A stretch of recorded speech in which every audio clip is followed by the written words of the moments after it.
I'm Tamara with Wyoming Dutch Oven Cooking. Welcome to my channel and welcome to my kitchen. Of course, we're down here in beautiful sunny Arizona and we're getting close to Valentine's Day, and I'm making something very special for my husband today. And we've been married a long time, so he needs something special. This is a wonderful chocolate cake, and it's a unique chocolate cake. And as I'm telling you about all the ingredients, you'll figure out what is unique about this, and it's very good.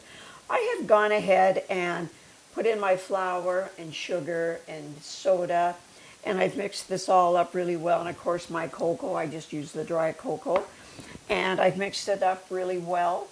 And now I'm going to go on to my next step. And what I've done is you make a hole, and you make 3 holes in this. There's a hole in the middle for my oil, and then 2 other spots for vinegar and for vanilla. And we're hoping you're enjoying this with us today, and I hope you subscribe, because every Tuesday we put out another wonderful fun video. And of course today this is going to be put into my heart-shaped Valentine's Day pan, and we're going to be baking it in our 12-inch Dutch oven. But I always emphasize, whatever we do, if you do not want to bake in a Dutch oven or in cast iron, you can always do it in the kitchen in your own home. Okay, I'm going to get started on putting my ingredients in here. What I'm doing here is putting my oil in here. And if you go to the description below, it will give you the exact measurements and the full recipe. And it's not, I'm putting a teaspoon, of course, of vanilla. I almost put a tablespoon. I guess you could do that. Now it's going to go in that hole. And then over in this other hole is 2 tablespoons of just old-fashioned white vinegar.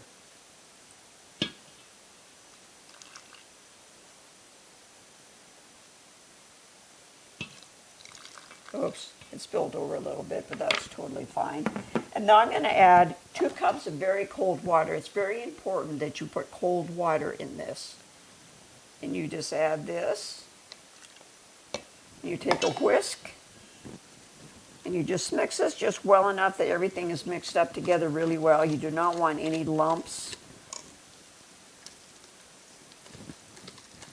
You can also put this into a 9x13 pan and just bake it in your oven. But I'm going to do a layered cake today. And of course, with either a heart-shaped cake pan or your regular baking pans, you need to oil and flour those so this does not stick. Okay, as you can see, I'm just whisking this together real well just to get all those lumps out. Okay, that's that for that right now, and then I'll take it and pour it into my pan, and we'll take it out into our Dutch oven cooking area, and we're going to bake this over briquettes today, 350 for about 30 to 35 minutes. Okay, we're ready to bake these cakes. As you can see, I divided it evenly in between my 2 heart-shaped pans, and these are antique cake pans that I found in an antique shop down here in Wyoming. I thought, wow, how fun those are. And you know what's unique about this cake, if you didn't figure it out? It has no eggs. So people that are allergic to eggs, this is absolutely perfect. It's a very rich, dense cake, and oh, is it good with a buttercream chocolate frosting, which I'll be frosting this later with that. Okay, we're going to go on outside and get this going. Okay, I've got this already out here. We're going to put our cake in here.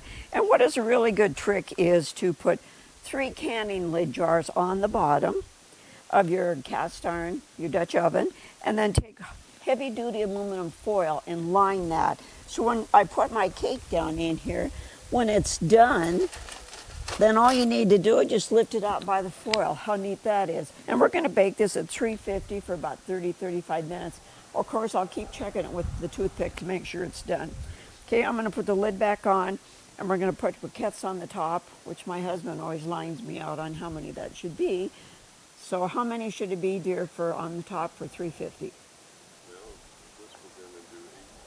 We're going to do 18, and of course we'll keep checking this and adding more as needed.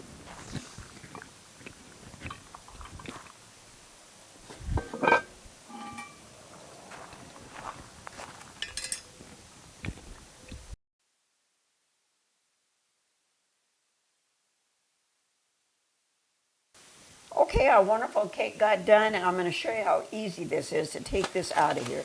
You just lift this out by the foil, and I'm going to let this sit just for about 5 minutes. And then I'll turn it upside down and put it on my cooling rack, and then I'm going to let it frost, or frost all of this. Let it frost. I'm going to frost it.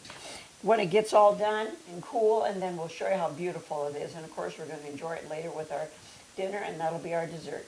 Look at this beautiful cake. And just think, I did this in a Dutch oven. That 12-inch Dutch oven right there, my goodness, is this beautiful. And like I told you, what I did is I just frosted it with a simple buttercream frosting, and I put cocoa in it, and then I sprinkled it with toasted almonds. My goodness, doesn't that look beautiful?